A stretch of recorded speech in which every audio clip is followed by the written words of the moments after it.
చెప్పండి. Prayer before battle అంటే యుద్ధానికి ముందు ప్రార్థన. మనము బైబిల్ స్టడీలో ఎక్కడున్నామండి? బైబిల్ స్టడీకి వచ్చేవాళ్ళు కొంతమంది. పురుషులలో పుణ్య పురుషులు వేరయ్యా, బైబిల్ స్టడీకి వచ్చేవాళ్ళు రామా. అయ్యా 20 కంప్లీట్ అయింది. నిన్న 22nd అవ్వాల్సింది. సరే ఏదో ఒకటి. కానీ గుర్తుందా, ఒక మాట చెప్పాను, one of the most important prayers in the Bible is in chapter 20. బైబిల్లో చేయబడిన అతి ముఖ్యమైన ప్రార్థనలలో, ఇంకా చెప్పాలంటే టాప్ 5లో, first rank, second rank, third rank ఇస్తే టాప్ 5 ప్రార్థనలలో ఒక ప్రార్థన యెహోషువపాతు అనే రాజు చేసిన ప్రార్థన 2వ దినవృత్తాంతములు 20వ అధ్యాయంలో ఉంది. ఆ అధ్యాయాన్ని మనము జ్ఞాపకం చేసుకుంటూ ఈరోజు మనము ప్రార్థన ఎలా చేయాలి, ప్రార్థన అనేది ఎంత ప్రాముఖ్యమైనది, ప్రార్థనలోని కొన్ని నూతన విషయాలు నేర్చుకోవడానికి మనము ట్రై చేద్దాము. ఓకేనా? క్రైస్తవులందరూ కూడా, విశ్వాసులందరూ కూడా ఎఫెసీయులకు పౌలు రాస్తూ అంటాడేందంటే, మీరందరూ కూడా సైనికులయ్యా, మీరంతా సైనికులు. సైనికులకి ఒకటి యుద్ధం నుండి వచ్చిన వాళ్ళైనా ఉండాలి, లేదా యుద్ధానికి వెళ్ళేటోళ్ళైనా ఉండాలి. ఓకేనా? ఇప్పుడు ఆర్మీ వాళ్ళు ఉన్నారు కదా మనకి మిలిటరీ ఏరియాలో వాళ్ళకి 2 పనులు. ఒకటి అయిపోయిన యుద్ధం నుంచి వచ్చి రెస్ట్ తీసుకోవడము, లేదా జరగబోయే యుద్ధానికి ప్రిపేర్ అయి ఉండడం. అది కాకుండా వాళ్ళకి హాలిడేస్ అనో, లేకపోతే టైం ఆఫ్ అనో, లేకపోతే బ్రేక్ అనో అట్లా ఏమైనా ఉంటుందా? క్రిస్టల్ వాళ్ళు ఆక్సిలియం స్కూల్లో మహేంద్ర హిల్స్లో చదువుతునేటప్పుడు, మేము మహేష్ నగర్లో ఉండేటప్పుడు మిలిటరీ ఏరియా నుంచి వెళ్ళాలన్నమాట. సో దాదాపు ఒక 4-5 సంవత్సరాలు వాళ్ళని దింపడానికి వెళ్ళాను. 4-5 సంవత్సరాల్లో నేను ఒక విషయాన్ని అయితే బాగా గమనించాను. కంటోన్మెంట్ ఏరియాలో ఒక పెద్ద బండరాయి ఉంది. ఎంత పెద్ద బండరాయి ఉందంటే, అదిగో మన క్యాబిన్ ఉందా ఇక్కడ, ఈ క్యాబిన్ ఎంత పెద్దగా ఉందో అంత పెద్ద బండరాయి ఉంది. ఆ బండరాయికి ఒక నెల రోజులు లేకపోతే ఒక వారం రోజులు అందరితో ఏం చేపిస్తారో తెలుసా? పెయింటింగ్ వేపిస్తారు. తర్వాత పెయింటింగ్ అయిపోతుంది. ఇంకో నెల రోజులు ఇంకో బటాలియన్ వచ్చి ఏం చేస్తారు తెలుసా? పెయింటింగ్ కూడా బిగుతారు. మళ్ళీ ఇంకొక బటాలియన్ వచ్చి ఇంకో నెల రోజులు మళ్ళీ దానికి పెయింటింగ్ వేపిస్తారు. మళ్ళీ నాకు దానివల్ల పెయింటింగ్ వేస్తే వచ్చేది ఏంటిది, పెయింటింగ్ పీకేస్తే రిమూవ్ చేస్తే వచ్చేది ఏంటంటే, తర్వాత నాకు తెలిసిన విషయం ఏంటంటే, ఇంకా ఏమి పనులు లేకపోతే మీరు ఎక్కడ పని చేయకుండా ఉండి మీరు లేజీ అయిపోతారో, లేకపోతే మీ శరీరాలు బారిపోతాయేమో అని ఉద్దేశంతో ఏదో ఒక పని చేయిస్తూనే ఉంటారంట మిలిటరీలో ఉంటున్న అధికారులు. ఏదో ఒక పని, బ్రేక్ అనేది ఉండకూడదు. ఎందుకంటే యుద్ధం ఎప్పుడు వస్తుందో తెలియదు.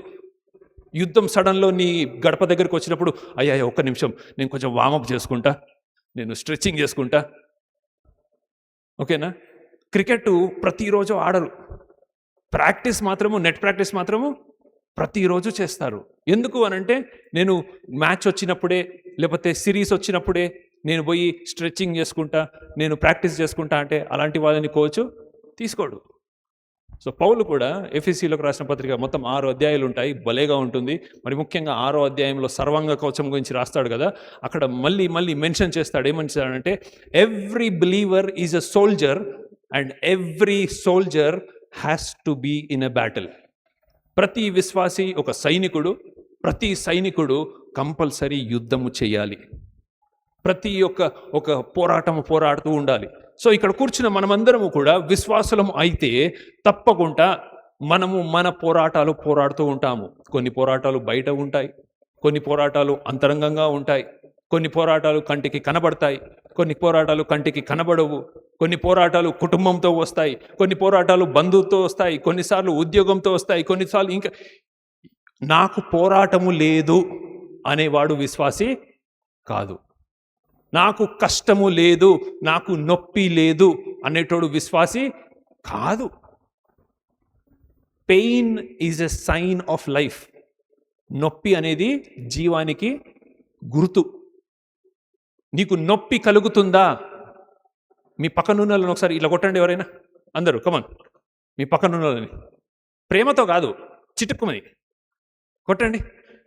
భార్య పక్కన ఉంటే భర్త మాత్రం కొట్టేస్తాడు పటక్మని, దొరికిందే ఛాన్స్ కదా అని. ఓకే, కొట్టావు కదా, గట్టి కొట్టి చెప్ప మీద ఆమె, దొరికిందే ఛాన్స్. ఏంటంటే పాస్టర్ అంకుల్ చెప్పిండు, నేను చాలా విధేయత గల రాదు తెలుసా. ఓకేనా? కొట్టినప్పుడు ఏమైంది? నొప్పి కలుగుతుంది. మీకు నొప్పి లేదనుకో, అది చచ్చుబడిపోయిందని అర్థం. దాన్నే మనకు ఇబ్బంది కలిగించే లాంగ్వేజ్లు ఏమంటామో తెలుసా? కుష్ఠరోగం అంటారు. మొద్దుబారిపోవడం అంటే ఏంది? పెరాలసిస్ రావడం అంటే ఏంటి? కుష్టి. కుష్టి అంటే ఏంటంటే నీ నరాలు ఆ శరీర భాగంలో పనిచేయడం మానేస్తాయి.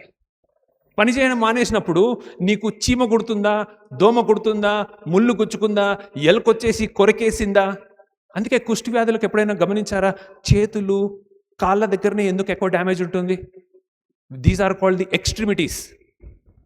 ఎందుకంటే మనం ఇప్పుడు సపోజ్ ఏదైనా పని చేస్తున్నప్పుడు సడన్లో దీని మీద ఏదైనా పడ్డదనుకో, టేబులో చైరో లేకపోతే బాసనలు తీసేటప్పుడు కాళ్ళ మీద ఏమైనా పడ్డదనుకో, మనకు అప్పుడు మంచి నొప్పి కలిగినప్పుడు దేవదూతల భాషలతో మాట్లాడుతూ ఉంటాం నొప్పికి వచ్చినప్పుడు. కానీ దానికి నొప్పి కలగలేదనుకో, సంథింగ్ ఈజ్ రాంగ్ నీ శరీరానికి, నీ ఏళ్లకు, నీ కాళ్ళకు. అందుకే సిఎస్ లూయిస్ ఒక మంచి వేదాంత విద్యావేత్త ఏమన్నాడంటే, if there is no pain in this world, the world will become a leper's hospital. నొప్పి అనేది ప్రపంచంలో లేకపోతే ఒక కుష్టి రోగుల సంస్థానం అయిపోతుంది ప్రపంచం అంతా అన్నాడు. సో నొప్పి రావాలి. అందుకే అప్పుడు ముందు కూడా ఒకసారి చెప్పాను, నొప్పి మంచిదనే వాక్యం కూడా మీకు జ్ఞాపకం చేస్తాను. సో ఇక్కడ యెహోషువపాతు 20వ అధ్యాయము, ఆ అధ్యాయంలోనే ఈరోజు మనం చదువుకుంటాము. నాకు తెలుసు కొద్దిగా ఆలస్యమైంది, కానీ మ్యాక్సిమం 11:30 కల్లా 11:40 కల్లా ముగించడానికి నేను పూర్తి ప్రయత్నం చేస్తాను. 20వ అధ్యాయంలో యెహోషువపాతు ప్రార్థన చేస్తున్నాడు. ఏమని ప్రార్థన చేస్తున్నాడు? మొదటి వచనం చదువుతున్నాను చూడండి. అసలు ఎందుకు ప్రార్థన చేస్తున్నాడు? ఫస్ట్ మొదటి పదం ఏముంది? బైబిల్ అయినా చూడండి, స్క్రీన్ అయినా చూడండి. మన చర్చ్ ఎంత మంచిగా అంటే మిమ్మల్ని ఇంకా మొద్దుబార్పిస్తుంది. మీరు ఇలానే ఉంటే కొన్ని రోజుల తర్వాత నాన్నకు చెప్పి నేను ఈ స్క్రీన్ తీసేస్తాను ఇక, అప్పుడైనా మీరు అందరూ బైబిల్ తెచ్చుకొని బైబిల్ ఓపెన్ చేస్తారేమో అని. మొదటి పదం ఏముంది? ఇది అయిన తర్వాత. ఏది అయిన తర్వాత? అది మన పాయింట్. ఏది అయిన తర్వాత అంటే ముందు అధ్యాయంలో యెహోషువపాతు, మీరు ఒక 2-3 అధ్యాయాలు చూసుకుంటూ వస్తే మనం బైబిల్ స్టడీలో కూడా నేర్చుకున్నాము, యెహోషువపాతు ఇతర దేవతా స్తంభాలన్నింటినీ కూడా తీయించేశాడు. ఓకేనా? తన రాజ్యంలో ఉంటున్న ప్రతి శాఖకు, ప్రతి ఏరియాకి మొబైల్ బైబిల్ కాలేజెస్ పంపించాడు సువార్తను ప్రకటించడానికి. లేకపోతే యాజకులను, లేవీయులను దేవుని యొక్క ధర్మశాస్త్రాన్ని, అంటే చెప్పాలంటే బైబిల్ని అందరికీ ప్రకటించడానికి. ఆ రోజుల్లో బైబిల్ అందరి చేతిలో ఉండేది కాదు. ఈరోజు మనకి ఇంట్లో కనీసం మనిషికి ఒక బైబిల్ ఉందా? మనిషికి ఒక బైబిల్ ఉంది. ఫోన్ ఓపెన్ చేస్తే 5-6 యాప్స్ ఉన్నాయి. మనకు దేవుని దయ వల్ల తెలుగు భాషలో అయితే ఒకటే బైబిల్ ఉంది, కానీ ఇంగ్లీష్లో అయితే బొచ్చడు వర్షన్స్ ఉన్నాయి. స్టాండర్డ్ వర్షన్ అని, కింగ్ జేమ్స్ అని, అదని ఇదని. కానీ ఆ రోజుల్లో అసలు Bible is not available for everybody. అయితే దేవుని వాక్యాన్ని వినాలంటే నువ్వు ఖచ్చితంగా దేవాలయానికి రావాలి.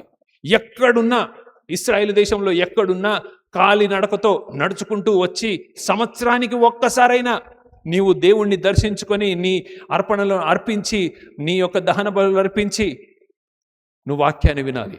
కానీ యెహోషువపాతుకు ఎవ్వరికి కలగని ఐడియా వచ్చింది ఏంటంటే, మనమే యాజకులను పంపిద్దాము దేవుని ధర్మశాస్త్రాన్ని బోధించడానికి. ఆ యూదా రాజ్యంలో ఉంటున్న, అప్పటికి ఇశ్రాయేలు గాను యూదా గాను 2గా చీలిపోయింది, యూదా రాజ్యంలో ఉంటున్న వాళ్ళందరికీ పంపిద్దాము అని చెప్పేసి ఆయన ఏం చేశాడు? ప్రతి ఒక్కరి దగ్గరికి యాజకులను, లేవీయులను, వీళ్ళందరినీ కూడా పంపించినట్టుగా చూస్తాము. తర్వాత ఆయన నీతిని ఎంకరేజ్ చేశాడు. మీరందరూ నీతిగా బ్రతకాలని చెప్పాడు. అప్పటికి ఈయన కూడా ఒకసారి పడిపోయాడు. అహాబురాజుతో చేయగలిపాడు, వాళ్ళతో బియ్యం అందుకోవాలనుకున్నాడు. కానీ అహాబురాజు ఆయనని చాకచక్యంగా చంపిద్దాం అనుకున్న ప్లాన్ వేసినా కూడా దేవుడు కంట్రోల్లో ఉన్నాడు కాబట్టి ఒక బాణం వచ్చి అహాబు రాజును చంపేస్తుంది, కానీ ప్రాణాలతో బ్రతికిపోయి యెహోషాపాతు క్షేమంగా మళ్ళీ నగరుకు వచ్చేస్తాడు. సో ఎప్పుడైతే నీకు దేవుడు ఒక అవకాశం ఇస్తాడో, దేనికి అవకాశము? నిన్ను నువ్వు మార్చుకోవడానికి, నిన్ను నువ్వు బలపరచుకోవడానికి, అంటే ఒక రివైవల్, ఒక ఉజ్జీవము మీలో మన కుటుంబంలో వచ్చినప్పుడు మనం ఇక డిసైడ్ అయిపోతాము, రైట్, ఓకే, ఇప్పటివరకు నేను దేవునికి ఇట్లా చేశాను, బట్ నేను ఇప్పుడు I have decided to follow Christ and Christ only అని నిలబడిన తర్వాత, ఇది అయిన తర్వాత అర్థమవుతుందా? అంటే 20వ అధ్యాయం స్టార్ట్ అయ్యేసరికి నువ్వు డిసైడ్ అయ్యావు. ఏమని డిసైడ్ అయ్యావు? నేను దేవునికి ఇష్టంగా బ్రతుకుతానని, ఆయన అనుచరులలో లేకపోతే ఆయన మాట అనుసారంగా నేను బ్రతుకుతానని, నేను ఫుల్గా ఆయనకు కమిట్మెంట్ ఇస్తానని. ఆ కమిట్మెంట్ ఇచ్చిన నెక్స్ట్ క్షణము సాతాను నిన్ను పడేయడానికి ఆయన పన్నాగాలు పన్నుతూ ఉంటాడు. అందుకని ఇది అయిన తర్వాత మోయాబీయులు, అమ్మోనీయులు, మోయోనీయులలో కొందరు దండెత్తి యెహోషాపాతు మీదికి వచ్చిరి. అంతలో కొందరు వచ్చిన సముద్రము అవతల నుండి, సిరియనుల నుండి గొప్ప సైన్యం ఒకటి మీ మీదికి వచ్చుచున్నది, చిత్తగించము. వారు హస్నత్ తామారు అనే ఎన్గేదిలో ఉన్నారని యెహోషాపాతుకు తెలియజేసిరి. ఇక్కడ మనం చదువుకుంటూ కొన్ని మాటలు, కొన్ని పాయింట్స్ నేర్చుకుందాం అంతే. 1980 అనుకుంటా వియట్నాం వార్ ఎప్పుడు జరిగింది? సోషల్ ఎవరైనా? 83, నేను పుట్టక ముందే. 1983లో అమెరికా వియట్నాంకి పెద్ద యుద్ధం జరిగింది. ఆ యుద్ధానికి ప్రసిద్ధి ఏంటంటే, ఆ యుద్ధంలోనే మొట్టమొదటిసారి మిలిటరీ డ్రెస్ని కనుక్కున్నారు అమెరికా వాళ్ళు. మనకు అర్థం కావడానికి మిలిటరీ డ్రెస్ అని చెప్తున్నాను. ఎగ్జాక్ట్గా దాన్ని ఏమంటారో తెలుసా? క్యామోఫ్లాజ్. అది ఎలా ఉంటుందంటే, నువ్వు చెట్లలో నిలబడితే దాంట్లో కలిసిపోతావు ఆ డ్రెస్ వేసుకొని. దాన్ని క్యామోఫ్లాజ్ అంటారు అనమాట. సో నీ హెల్మెట్, అందుకని ఈ మిలిటరీ వాళ్ళ డ్రెస్ డిఫరెంట్గా ఉంటుంది. మొత్తం అతుకులు బతుకు, ఒక డిజైన్ ఉండదు, పాడు ఉండదు, అంతా ఏదేదో డిఫరెంట్ కలర్ ఉంటుంది, కానీ ఎక్కువ మాత్రం గ్రీన్ కనిపిస్తుంది. ఎందుకు వాళ్ళు అట్లాంటి బట్టలు వేసుకుంటారంటే, దాని రీజన్ ఏంటంటే, నువ్వు అడవిలో ఎవరితోనైనా నీ శత్రువుతో యుద్ధం చేస్తుంటే నువ్వు అక్కడ నిలబడితే ఆ డ్రెస్సు కలిసిపోతుంది. దేంట్లో? చుట్టూ ఉంటున్న పొదలతో, చుట్టూ ఉంటున్న ఆకులతో, కొమ్మలతో. కాబట్టి నీ శత్రువు నిన్ను కనుగొనలేడు.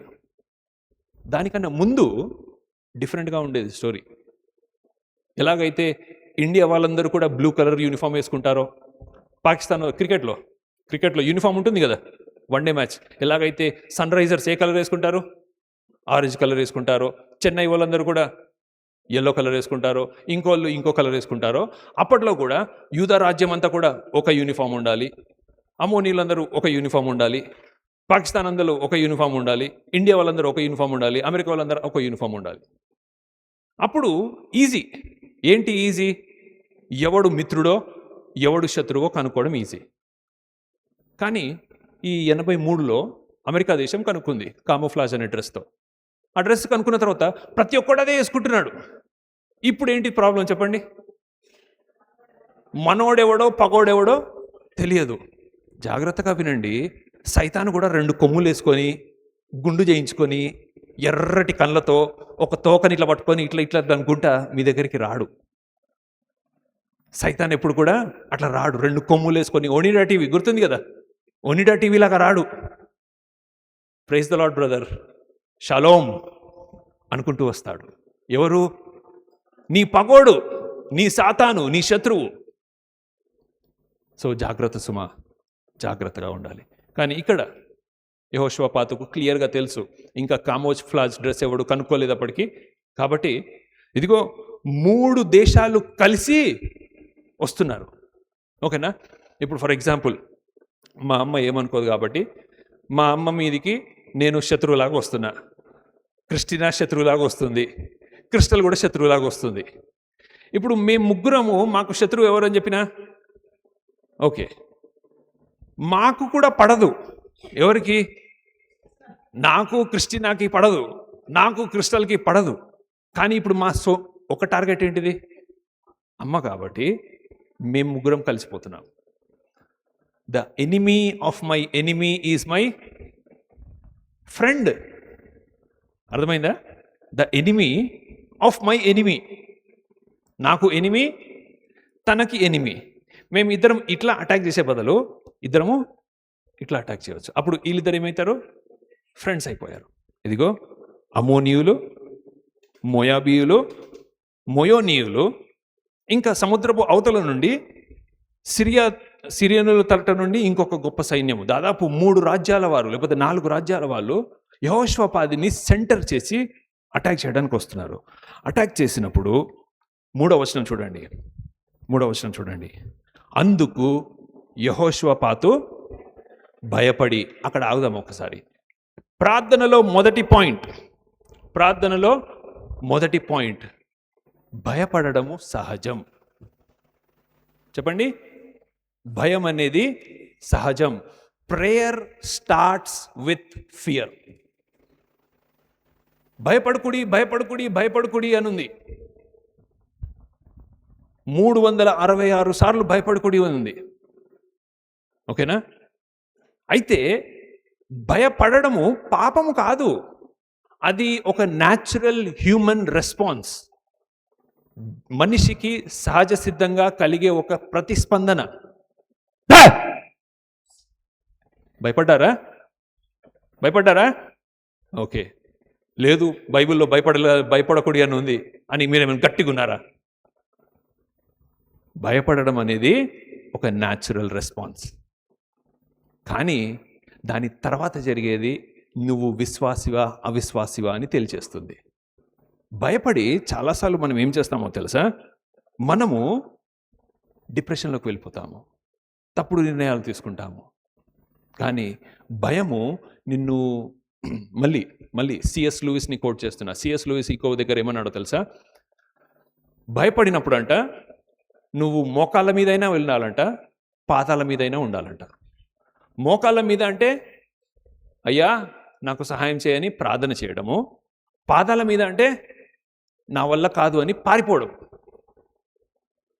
నువ్వు దేవుని సహాయం చేసి నీకుంటున్న ప్రాబ్లం ఏదైతే ఉందో, నీ దగ్గర వచ్చిన ముప్పు ఏదైతే వచ్చిందో, కష్టం ఏదైతే వచ్చిందో, గట్టిగా నిలబడడానికి మోకాళ్ళ మీద దేవుని సహాయం అడుగుతావా? లేదా నాకు ఎగ్జామ్ ఉంది, నన్ను క్షమించాలి ఈ మాట అంటున్నందుకు, సూసైడ్ చేసుకునే వాళ్ళు పిరికివాళ్ళు, సూసైడ్ చేసుకుంటున్న వాళ్ళు పిరికివాళ్ళు. ఎస్, నేను ఇదిగో మొన్న నీట్ పేపర్ లీక్ అయిన 21 మంది సూసైడ్ చేసుకున్న వాళ్ళని దృష్టిలో పెట్టుకొనే ఈ మాట అంటున్నాను. ఎందుకు సూసైడ్ చేసుకోవాలి? ఎందుకు అంటే they cannot face the pressure, they cannot face the parents, they cannot face the society. But isn't life worth more than that? Yes, ఒత్తిడి తల్లిదండ్రుల నుంచి, కుటుంబం నుంచి, సొసైటీ నుంచి, నేను మళ్ళీ ఇంత ఎగ్జామ్ మళ్ళీ నేను ఎప్పుడు ప్రిపేర్ అవ్వాలి, నేను ఇంత బాగా రాశాను కాబట్టి నేను ఆ ఒత్తిడికి గురి కాలేను అని చెప్పి పారిపోవడం అండి సూసైడ్ చేసుకోవడం అంటే. Suicide is cowardly. అంటే సూసైడ్ చేసుకోవడము, ఆత్మహత్య చేసుకోవడము మొదటిగా నేరము, రెండోది పిరికితనము. దేవుడు మనకు పిరికితనం అనే ఆత్మనిచ్చాడా? లేదండి, దేవుడు మనకు పిరికితనం అనే ఆత్మను ఇవ్వలేదు. కాబట్టి ఇంతకుముందు చెప్పాను, ఎస్, కష్టము, పెయిన్, ఇబ్బంది మన జీవితాల్లో వస్తుంది. కానీ నువ్వు పాదాలతో పారిపోయేటోడివా, లేకపోతే మోకాళ్ళొంగి దేవుణ్ణి సహాయం అడిగేవాడివా? సో యెహోషాపాతు భయం అనేది అది సహజ సిద్ధమైనది. రెండోది అదే వచనం చదువుదాము. యెహోషాపాతు భయపడి, దాని తర్వాత యెహోవా యొద్ద విచారణకు మనస్సు నిలుపుకొని. ఇది సెకండ్ పాయింట్, మనస్సును నిలుపుకోవటము. మనస్సు నిలుపుకోవడం అనే పదానికి ఏమర్థం వస్తుంది అంటే, ఏం జరిగిందని మనస్సు నిలుపుకుంటున్నాడు? పాతయి కొన్ని పాటలు, తెలుగు సినిమా పాటలు ఉంటాయి. ఇంకా క్రైస్తవులు కూడా కొన్ని పాటలు రాశాడు. మనసా తుల్లి పడకే అని, మనసా కంట్రోల్లో ఉండవే అని, నా ప్రాణమా నా ఎందుకు తొందరపడుచున్నావని, ఎందుకు వేగిరపడుచున్నావని. ఇవన్నీ దేనికి రెస్పాన్సెస్ తెలుసా? భయం వేసినప్పుడు మనస్సు, మన ఆలోచన స్థిరంగా ఉండదు. అలాంటి టెన్షన్లో ఉన్నప్పుడు మీకు ఎప్పుడైనా భయంకరమైన ఇబ్బంది, కష్టము, లేకపోతే ఒక ఏదైనా జరిగిందనుకోండి, కొంతమంది అనుభవజ్ఞులు ఒక మాట అంటారు. ఏమంటారో తెలుసా? రిలాక్స్, బీ కామ్ అంటారా లేదా? అన్నారు. నాకు 2 times స్ట్రోక్ వచ్చింది. స్ట్రోక్ వచ్చినప్పుడు నాకు అసలు ఫస్ట్ ఈమెకే ఫోన్ చేసినప్పుడు, అన్నా ఫస్ట్ రిలాక్స్. చాలామందికి యాంగ్జైటీ పెరిగిపోతుంది. యాంగ్జైటీ పెరిగిపోయి మన శరీరంలో కొన్ని మార్పులు జరిగిపోతాయి. మనం ఏం చేస్తామో మన ఆలోచన, మన నిగ్రహం మన కంట్రోల్లో ఉండదు. అలాంటి సమయాల్లో దేవుడు మనకు నేర్పించే పాఠము, యెహోషువ పాటు చేసిన విధానాన్ని బట్టి మన మనస్సును మనము ఫిక్స్ చేసుకోవాలి. ఇంగ్లీష్లో ఏమనుంది? ఎవరైనా ఇంగ్లీష్ బైబిల్ ఉందా? చదువు థర్డ్ వర్స్.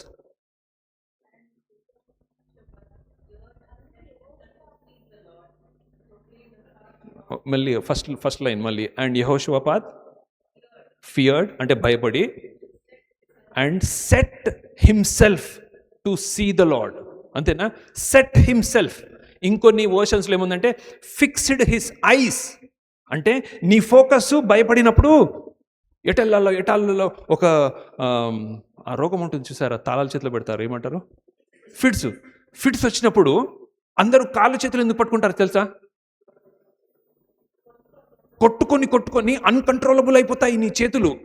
పక్కనున్న దేనికో తలుగుతుంది, తలిగినప్పుడు ఇరుగుతాయేమో.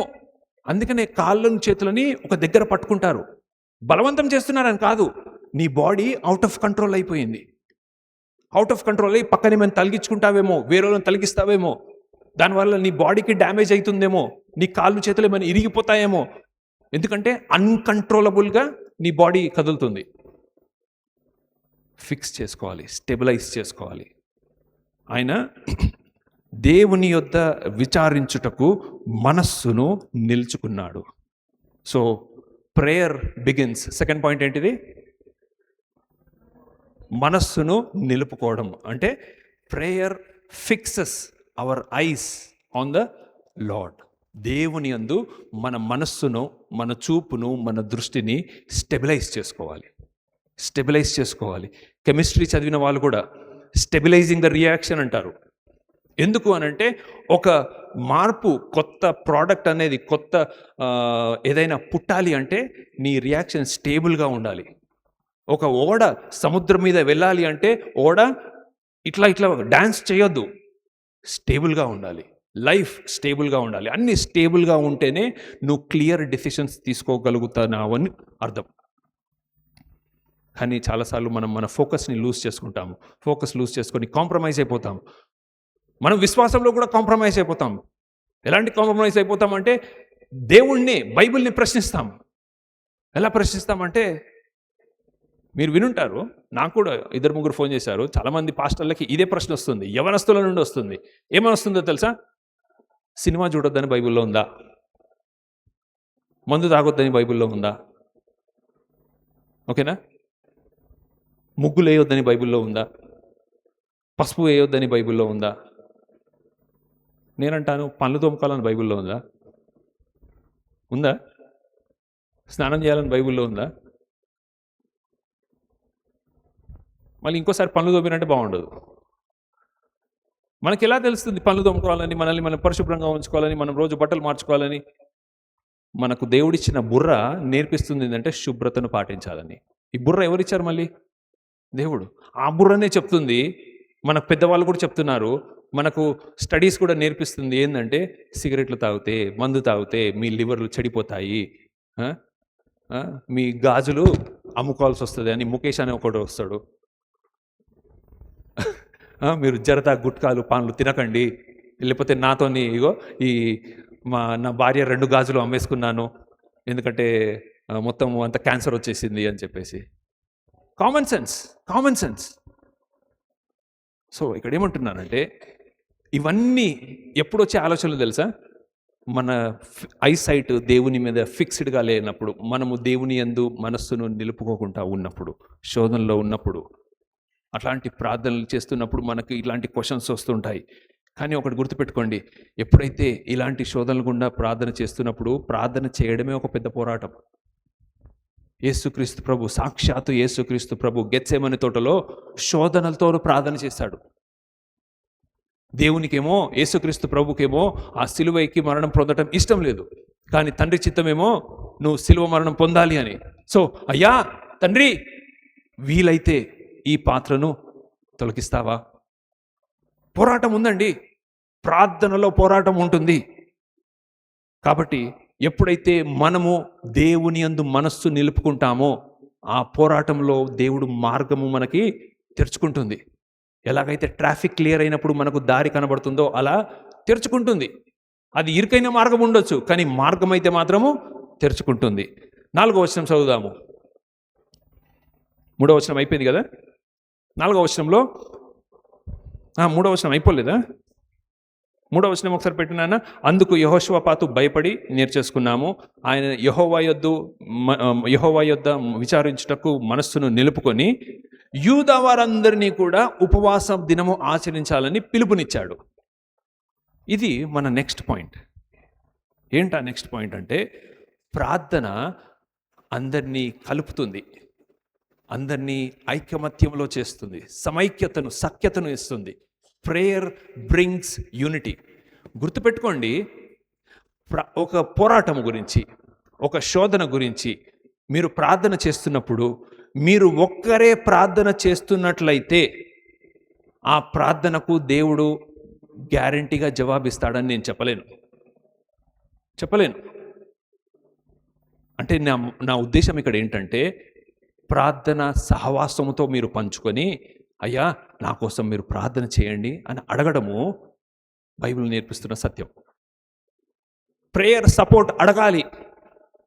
నువ్వు ఒక్కడివే ప్రార్థన చేసి, నాన్నగారికి మరి మేబీ నాకు ఇది గుర్తులేదు ఎగ్జాక్ట్గా, కానీ ఒక 10 సంవత్సరాలు ఎప్పుడైతుందో తెలియదు, కానీ తనకు ఒక ముస్సలి ఆవిడ నేర్పించిన ఒక బలమైన పాఠం అంట.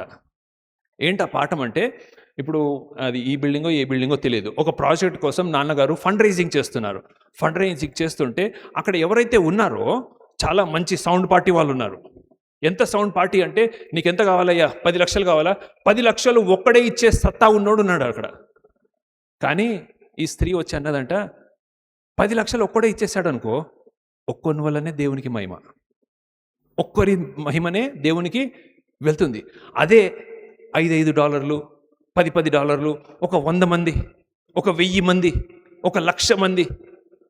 గుర్తుందా, మనము ఈ కట్టేటప్పుడు ఇక్కడ మిమ్మల్ని నాన్న జస్ట్ ప్రార్థన సహాయంతో ఒక్కొక్క గన్నెటుని, ఒక్కొక్క రాయిని, ఒక్కొక్క ఇటుకను మీరు తీసుకొచ్చి ప్రార్థన పూర్వకంగా ఇక్కడ పెట్టండి, మీ హస్తము కూడా ఉండాలి అని అన్నాడు. గుర్తుందా? అప్పుడు చాలామంది తీసుకొచ్చారు పాత వాళ్ళు.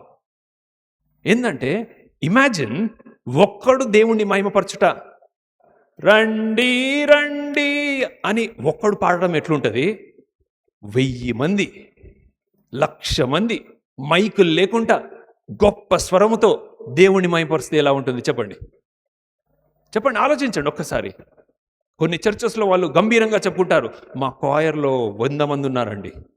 ఎస్, 100 మంది కలిసి పాడితే దద్దరిల్లుతుంది, 1000 మంది కలిసి పాడితే భూమి ఊగుతుంది.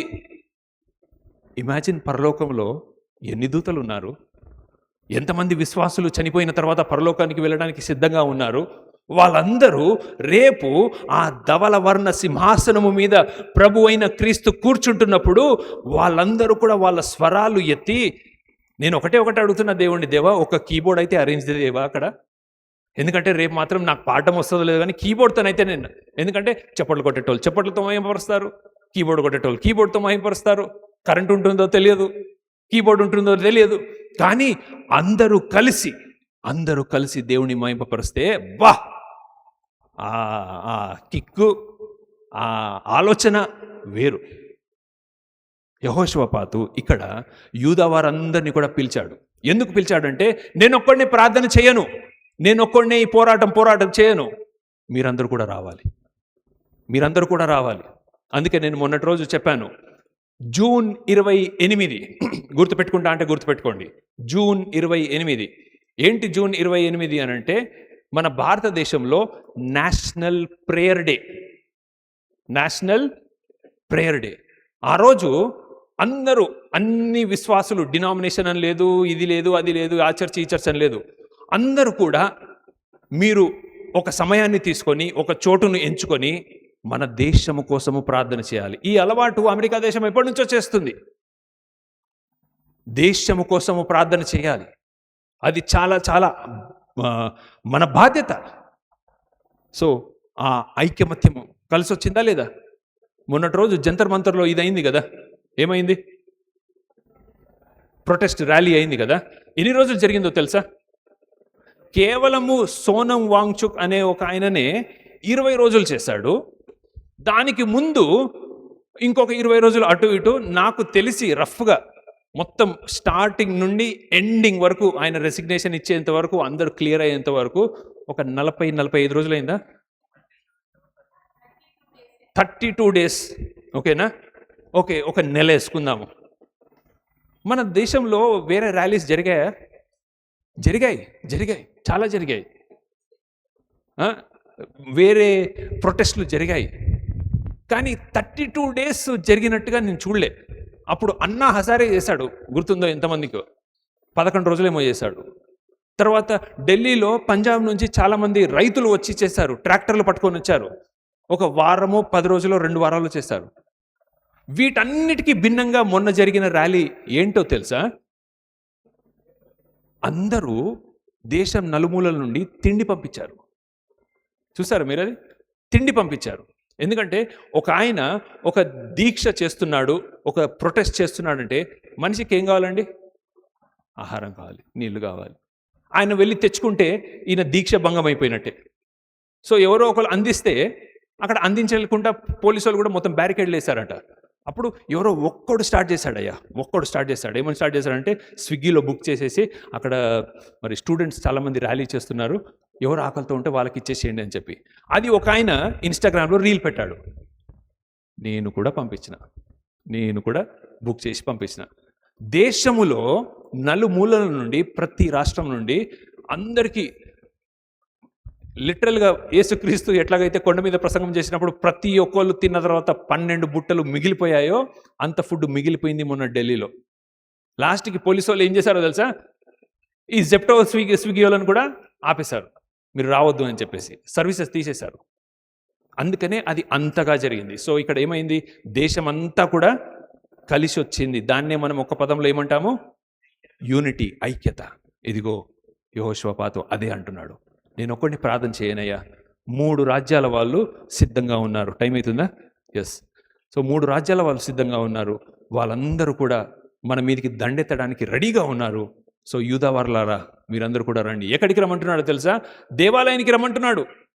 దేవాలయానికి రండి, అక్కడ మనము ఒక ఉపవాస దినము ఆచరిద్దామని ఉంది. ఓకేనా? 5వ వచనం చదువుకుందాము.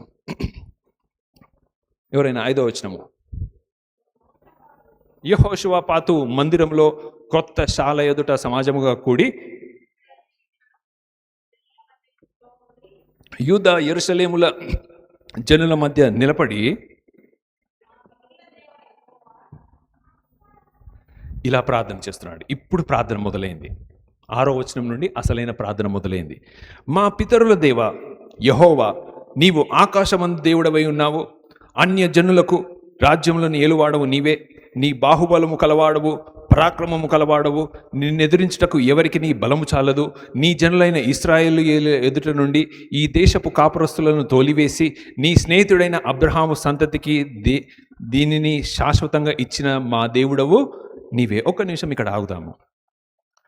ఫస్ట్ ఆయనకి ఇన్ఫర్మేషన్ వచ్చింది. ఏమని ఇన్ఫర్మేషన్ అంటే, శత్రువులు వచ్చి నీ మీద దండెత్తడానికి రెడీగా ఉన్నారయ్యా అని.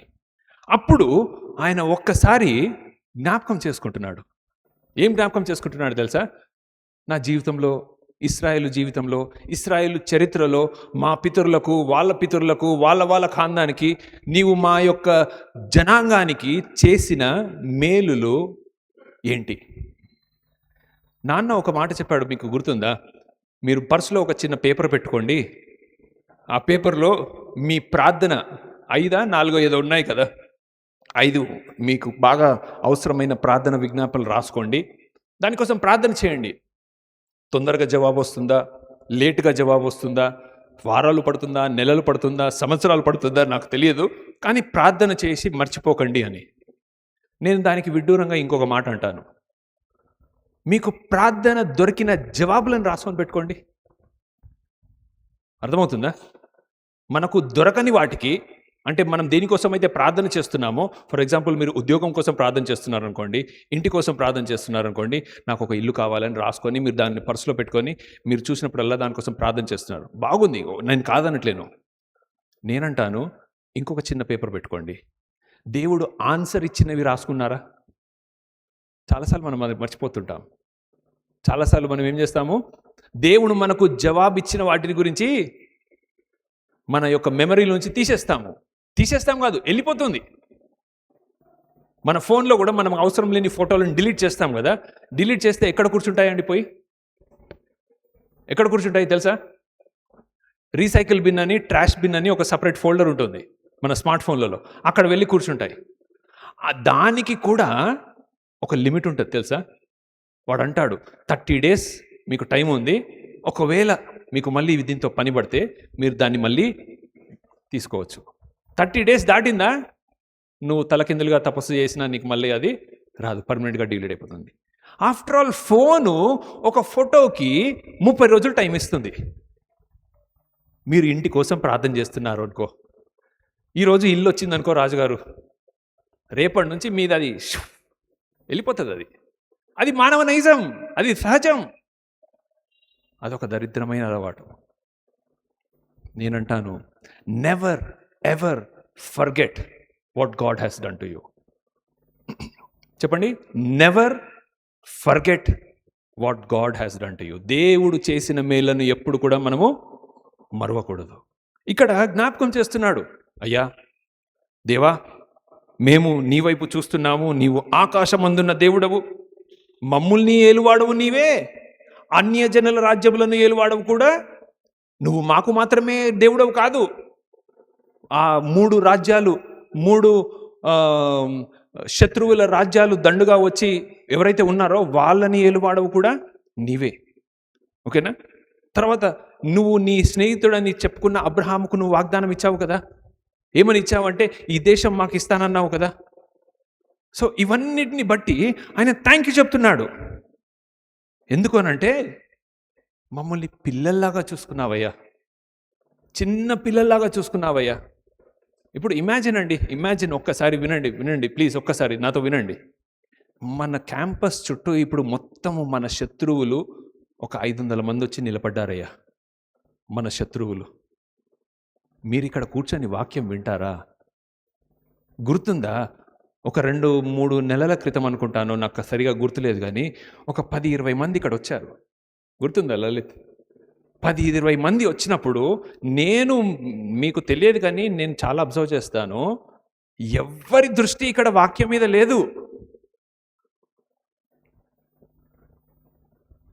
ఒక ఆయన ఇంత పెద్ద మీసాలు ఉన్నాయి, ఒక ఆయన ఫుల్ వైట్ కద్దరేసుకుండు, ఒక ఆయన ఇంత ఉంది, ఒక ఆయన గుండేసుకుండు, ఒక ఆయన ఇంత పెద్దది పెట్టుకున్నాడు. అన్నీ వాళ్ళ వ్యవహారం అది ఇది చూసి వాళ్ళు ఇక్కడిక్కడిని తిరుగుతూ ఉంటుంటే ఇక్కడ ఒక్కళ్ళు కూడా వాక్యం వింటలేరు. ఎక్కడ మన మనస్సు నిలుపుకోవడం దేవుని మీద? 10 మంది వస్తే 200 మంది ఉన్న మనము గజ గజ గజ గజ వణుకుతాము.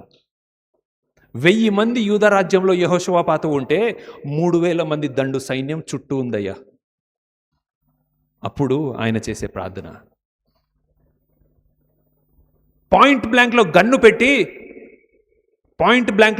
పెట్టి నువ్వు దేవుణ్ణి మర్చిపో, నిన్ను వదిలేస్తా అనంటే ఎంతమంది మనము ఆన్సర్ చేయకండి, మనం ఆలోచించుకుందాము. ఎంతమంది మనము దేవుడిని ఒప్పుకుంటాము, ఎంతమంది దేవుడిని మనం వదిలేస్తాము? మన విశ్వాసం ఎలా ఉంది? మనల్ని మనం ప్రశ్నించుకుందాం. అలాంటి భయంకరమైన సమయంలో ఇదిగో యెహోషువపాతు జ్ఞాపకం చేస్తున్నాడు, అయ్యా మేమైతే నువ్వు మమ్మల్ని తీసుకొచ్చావు, మా పితరులకు ఇచ్చావు, నువ్వు మా పట్ల మేలు చేస్తున్నావు, కాబట్టి నీవు ఒకసారి యెషయా గ్రంథము తీద్దాం. యెషయా గ్రంథము 66వ అధ్యాయము, కొన్ని నిమిషాలు ముగించేస్తాను. యెషయా గ్రంథము 66వ అధ్యాయము 11 నుంచి చదువుదాము. 11లో ఏమైనా ఉందా? లేదు. 12 సారీ. యెహోవా ఇలాగూ సెలవిచ్చుచున్నాడు, ఆలకించుడి, నది వలె సమాధానము ఆమె యొద్దకు పారజేయుదును. మీరు జనముల ఐశ్వర్యమును అనుభవించినట్లు ఒడ్డు మీద పొర్లు పారు జలప్రవాహంలే మీ యొద్దకు దానిని రాచేతును. ఇది ఈ మాటను ఇప్పుడు నేను చదవబోయే మాటను అండర్లైన్ చేసుకోండి. మీరు చెప్పండి, మీరు చంకను ఎత్తుకొనబడుదురు, మోకాళ్ళ మీద ఆడింపబడుదురు. అంటే దేవుడు మనలను మన ఇంట్లో 1 సంవత్సరమో 2 సంవత్సరమో ఉంటున్న చిన్న పిల్లల్ని ఎలా ముద్దు చేస్తాము? సంకలో ఎత్తుకొని, ఓకేనా? ఎలాగైతే ఇక్కడ మన భుజానికి మన రొమ్ముకు దగ్గరగా పెట్టుకుంటుందో తల్లి, ఎలాగైతే మోకాళ్ళ మీద అళలలై అళలలై అని కాళ్ళ మీద ఆడిస్తారే, అలా ఆడిస్తాడు, అలా చూసుకుంటాడు అని దేవుడు అంటున్నాడు ఇక్కడ ఇశ్రాయేలు జనులకు, ఆయన బిడ్డలకు, విశ్వాసులకు. ఎందుకు ఈ ఎగ్జాంపుల్ చెప్తున్నానంటే, చిన్నగా ఉన్నప్పుడు మా ఇంటి ఏరియా దగ్గర కుక్కలు ఇప్పటికీ కూడా ఉన్నాయి చాలా. ఒక నల్ల కుక్క ఉండేది, ఇంకా ఎదురుగా కూడా ఇంకో కుక్క ఉన్నది. ఆ కుక్క దారిన పోయే అటిటోళ్ళందరినీ కూడా, ఈవెన్ ఈ సృజనాన్ని కూడా బెదిరించేది. ఒకసారి అయితే గేట్ వరకు తరుముకుంటూ వచ్చింది. అయితే ఒకసారి ఎవ్లిన్ ఒకతే వస్తుంటే కూడా భయపడ్డది బాగా. భయపడినప్పుడు నేను వచ్చి దాని పక్కన నిలబడ్డా. నేను ఒకటే అంట, ఏయ్ అని అంట. ఆ కుక్కకి నేను ఎంత ట్రామా ఇచ్చానంటే, ఎంత ఫోబియా ఇచ్చానంటే, నా బండి శబ్దం అయితే కూడా కుక్క పారిపోతుంది, అట్లా ఉరికించి కొట్టిన దాన్ని. ఇప్పుడు ఎవ్లిన్ దాన్ని చూసి ఎందుకు, పక్కన ఎవరున్నారు? మా అబ్బు ఉన్నాడు, చూసుకుందాం దా. మనము అలా ప్రవర్తించాలి. చుట్టూ శత్రు సైన్యం ఉంది. యెహోషాపాతు వాళ్ళని చూసి ఏయ్ అంటున్నాడు. అంటే భయపడట్లేడు అని అర్థం. భయపడట్లేడు. దావీదు గొలియాతును చూసి భయపడ్డా? ఏలియా 400 మంది ప్రవక్తలను చూసి భయపడ్డా? ఇంకా చెప్పుకుంటూ పోతే అటు దానియేలే కానీ, షడ్రెక్, మెషక్, అబేద్నెగో కానీ, ఎస్తేరు, మొర్దెకై, హామానును చూసి కానీ భయపడ్డారా? భయపడలేదు. ఎందుకు? నా పక్కన, లేకపోతే నేను ఎవరి సంకలో ఉన్నాను? దేవుని సంకలో ఉన్నాను. అందుకని ఇక్కడ అండర్లైన్ చెప్పించాను. యెషయా 66:12. మీరు చంకన ఎత్తుకొనబడిన వారు, మీరు మోకాల మీద ఆడింపబడేవారు. ఆయన దృష్టిలో మీరు ముద్దు ముద్దు చిన్న చిన్న బుజ్జు బుజ్జుకుండలు. మిమ్మల్ని అంతగా ప్రేమిస్తున్నాడు. కుక్కొచ్చినా, నక్కొచ్చినా, తోడేలు వచ్చినా, సాతాను వచ్చినా, ఎవ్వరు వచ్చినా కూడా నువ్వు భయపడనవసరం లేదు. అలా ప్రార్థన చేస్తున్నాడు ఇక్కడ యెహోషాపాతు. 8వ వచనము. వారు అందులో నివాసము చేసి కీడైనను, యుద్ధమునైనను, తీర్పునైనను, తెగులుకైనను, కరువుకైనను మా మీదికి వచ్చినప్పుడు మేము ఈ మందిరం ఎదుట నీ ఎదుట నిలవబడి మా శ్రమలో నీకు మొరపెట్టిన ఎడల నీవు ఆలకించి మమ్మను రక్షించుదువని అనుకొని ఇచ్చట నా నామ ఘనత కొరకు ఈ పరిశుద్ధ స్థలమును కట్టించిరి. నీ పేరు ఈ మందిరమునకు పెట్టబడిను కదా. ఇంకో మాట కూడా జ్ఞాపకం చేస్తున్నాడు. యెహోషాపాతు ఏమంటున్నాడంటే, అయ్యా నువ్వు వాగ్దానం చేశావే, ఎవరితో? సొలొమోనుతో. ఏమని వాగ్దానం చేశావు? ఇదిగో ఈ మందిరం కట్టిన తర్వాత ఈ స్థలమందు, ఏ స్థలమందు? ఈ స్థలమందు చేసే ప్రార్థనను నేను దృష్టిస్తాను అని దేవుడు అన్నాడు. అన్నాడా లేదా ఈ మాట? ఎక్కడుంది ఆ మాట? 2వ దినవృత్తాంతములు 7వ అధ్యాయము 15వ వచనము. ఒకసారి చదువుకుందాము. 2వ దినవృత్తాంతములు 7వ అధ్యాయము 15వ వచనము. అందరూ చదవండి. ఈ స్థలమందు, మళ్ళీ చెప్తున్నాను, ఈ స్థలము అంటే దేవాలయము. ఈ స్థలమందు చేయబడి ప్రార్థన మీద ఏముంది? నా కనుదృష్టి నిలుచును, నా చెవులు దానిని. మళ్ళీ చెప్తున్నానయ్యా, 9 గంటలకు చర్చ అనుకో, 10 గంటలకు చర్చ అనుకో, ఒక 10 నిమిషాలు ముందు రండి. ఎవ్వరు ఉండరు, నేను ఒక్కడినే ఏదో చదువుకుంటా ఉంటా. అప్పుడప్పుడు చిక్కు వస్తాడు, టీనమ్మ వస్తుంది. ఇక్కడ ప్రార్థన చేయండి, ఎవ్వరు రాకముందు. లేకపోతే అందరూ వెళ్ళిపోతారు చూసారా, అప్పుడు రండి. ఈ స్థలానికి ప్రత్యేకత అనట్లేను. దేవుని కనుదృష్టి పరిశుద్ధులు ఎక్కడైతే కూడుకుంటారో ఆ దేవాలయంలో ఉంది అని జ్ఞాపకం చేస్తున్నాను. ఇది పుణ్యక్షేత్రం అనట్లేను నేను, కానీ ఇది రెగ్యులర్గా దేవుని బిడ్డలు కూడుకునే దేవాలయం. సో దేవుడు అప్పుడు తన పితరుడైన సొలొమోనుకు చేసిన వాగ్దానాన్ని జ్ఞాపకం చేసుకుంటున్నాడు. జ్ఞాపకం చేసుకొని దేవుడు అంటున్నాడు, ఏమంటున్నాడో తెలుసా? అవును, ఇంకోటి మర్చిపోయాను. ప్రార్థన చేసేటప్పుడు మన యాటిట్యూడ్ ఎలా ఉంటుంది చెప్పండి? ప్రార్థన చేసేటప్పుడు మన యాటిట్యూడ్ ఎలా ఉంటుంది చెప్పండి? యాటిట్యూడ్ అంటే ఏ ఉద్దేశము కలిగి అడుగుతాం మనం చెప్పండి? ఫీల్ అవుతారు నేను ఆన్సర్ చెప్తే. ఏ యాటిట్యూడ్తో చెప్పండి? చెప్పండి చెప్పండి చెప్పండి. కాదు కాదు కాదు కాదు కాదు ఒకళ్ళతో కంపేర్ చేస్తున్నా. మనం రోజు పొద్దున చూస్తాం, మన ఇంటి ముంగట వస్తాడు ఆయన. ఎస్, వెలిగిందా? వెలిగింది రాజుగారికి వెలిగిందని నాకు కూడా తెలిసింది.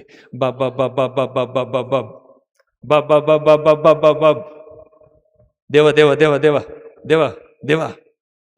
దేవునికి అట్లాంటి ప్రార్థన నచ్చదు. జిత్తు, నువ్వు నా ముంగడ కనిపిస్తున్నావు కాబట్టి నీకు ఒక 100 రూపాయలు కావాలరా. మీ డాడీని ఎట్లా అడుగుతావు చెప్పు?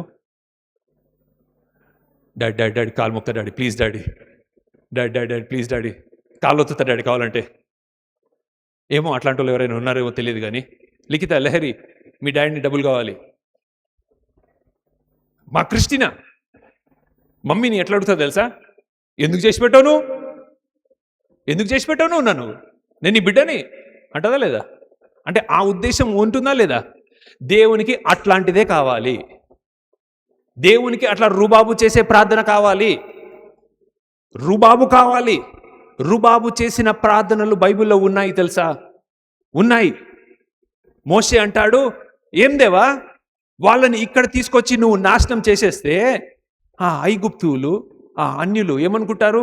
మీ దేవుడు చేతకానోడ్రా, అందుకనే మిమ్మల్ని అక్కడికి తీసుకెళ్ళి ఆ ఎడారిలో చంపేశాడ్రా అని నీకు చెడ్డ పేరు వస్తుంది. దేవుడు డిసైడ్ అయిపోయాడు. ఏమని డిసైడ్ అయ్యాడు? ఆ ఇశ్రాయేలులని చంపుదామని, వారిని నాశనం చేద్దామని. కానీ మోషే ఒక రుబాబుతో, అంటే నువ్వు ఎందుకు చేయవు అనే అట్లాంటి యాటిట్యూడ్తో ప్రార్థన చేశాడు. దేవుడు విన్నాడా లేదా? విన్నాడా లేదా? ఒక్కసారి నిర్గమకాండం తీయండి. ఒక్కసారి నిర్గమకాండము 32వ అధ్యాయము. దాంట్లో ఒక పదాన్ని చూపిస్తాను. మీకు ఒక పదాన్ని చూపిస్తే నాకు చాలా నచ్చింది. మీకు నచ్చుతుందో లేదో తెలియదు కానీ నిర్గమకాండము 32వ అధ్యాయము 12వ వచనం ఒకసారి తీయండి. ఆయన కొండల్లో వారిని చంపునట్లు, భూమి మీద నుండి వారిని నశింపచేయనట్లు, కీడు కొరకే వారిని తీసుకొని పోయినని ఐగుప్తులు ఎలా చెప్పుకుందరు. నీ కోపాగ్ని నుండి మల్లుకొని, అంటే నీకు ఎంత కోపం అయితే ఉందో దాని నుండి నువ్వు మల్లుకొనడం అంటే ఏంది? నువ్వు దాన్ని పక్కన పెట్టేసేసి మేక్ అ న్యూ డిసిషన్. 13వ వచనము, నీ సేవకులైన అబ్రహాము, ఇస్సాకు, ఇశ్రాయేలుకు జ్ఞాపకం చేసుకున్నాము. నీవు వారితో ఆకాశ నక్షత్రం వల్లే సంతానం అభివృద్ధి చేసి నేను చెప్పిన ఈ సమస్త భూమిని సంతానం ఇచ్చిదనని, వారు నిరంతరం దానికి హక్కుదారులని వారితో నీ తోడని ప్రమాణం చెప్పితి అనెను. అంతటా యెహోవా తన ప్రజల చేసేదని కీడును గురించి సంతాపపడెను. అర్థమవుతుందా? గాడ్ డిసైడ్ అయిపోయాడు వాళ్ళని డిస్ట్రాయ్ చేద్దామని. కానీ రిక్వెస్టింగ్గా అయితే ప్రార్థన చేయలేదండి. ఎవరు? మోషే. రిక్వెస్టింగ్గా ప్రార్థన చేయలేదు. యాకోబు రాత్రంతా పోరాడాడు, గుర్తుందా? నువ్వు నన్ను దీవిస్తేనే నేను వదులుతా. కాళ్ళు పట్టుకోవడం వేరు, పోరాడడం వేరు. అవునా కదా? కాళ్ళు పట్టుకుంటే తుంటి నరము పోతుందా? దెబ్బతింటుందా? పోరాడితే పోతుంది. వ్రెస్లింగ్ చేస్తే, ఇంగ్లీష్లో వ్రెస్లింగ్ అని ఉంది. తర్వాత యోబు, ఆయన అంతగా మరి బాధల్లో ఉన్నప్పుడు ఆయన ఏమంటాడో తెలుసా? నువ్వు నా కేసు వినాలి, నువ్వు జడ్జిమెంట్ తీయాలి. ఇప్పుడు నాకు హియరింగ్ ఇవ్వకుండా, కోర్టు హియరింగ్ ఇవ్వకుండా నువ్వు అట్లెట్లా నన్ను జడ్జి చేస్తావు అని చెప్పి బైబిల్లో ఆ మాట ఉంది. దానియేలు అలా ప్రార్థన చేశాడు. షడ్రక్, మెషక్, అబేద్నెగోలు ప్రార్థన చేశారు. మొర్దెకై ఎస్తేర్ని కూడా అలానే పురమాయించాడు. మనకు అర్థమయ్యే భాషలో చెప్తున్నాను, రుబాబుతో ప్రార్థన దేవునికి ఇష్టం. ఇప్పుడు ఒక ప్రశ్న, రుబాబు చేయాలి అంటే నేనొచ్చి రేవంత్ రెడ్డి దగ్గర పోయి రుబాబు చేసింది అనుకో, రేవంత్ రెడ్డి ఎందుకులేండి, ఒక ఎమ్మెల్యే, ఒక కార్పొరేటర్ దగ్గర రుబాబు చేశాను అనుకో, చెల్లుతుందా? తన్ని వెళ్ళగొడతాడు నన్ను. ఎవడరా నువ్వు అంటారు. అవునా కదా? దేవుని దగ్గర నువ్వు రుబాబు చేయాలంటే మన దగ్గర ఉండవలసింది ఏంటి? ఆ అర్హత ఏంటి? మనము ఆయన బిడ్డలుగా ఉండాలి. తండ్రి దగ్గర ఒక కొడుకు ఒక కూతురు రువాబ్ చేయొచ్చు. లాస్ట్ వచనానికి 13వ వచనము. యూదా వారందరూ తమ శిష్యులతోనూ భార్యలతోనూ పిల్లలతోనూ యెహోవా సన్నిధిన నిలబడిరి. లేచి నిలబడదాం.